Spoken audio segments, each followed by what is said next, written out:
What a difference between material life and spiritual life. What a curse debts are. Probably many of you, if not most of you present here, are in debt because that's modern life. You take loans and get in debt.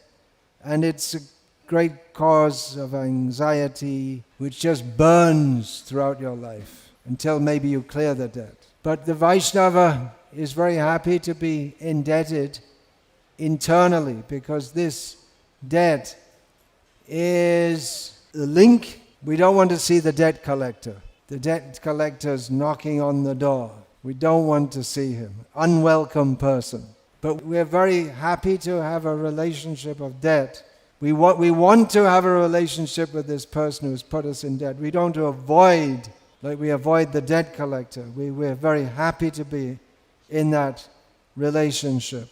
That gives us the opportunity for service. How do we repay that debt? Srila Prabhupada, in one famous letter of his to distributors of his books in Los Angeles, said, it is not possible to repay the debt to the spiritual master. They were expressing their feelings of gratitude for having given them Krishna consciousness and the opportunity to engage in the distribution of his books. So Srila Prabhupada wrote back, it is not possible to repay the debt to the spiritual master, but if at all you feel indebted to me, then just try to preach vigorously as I have done.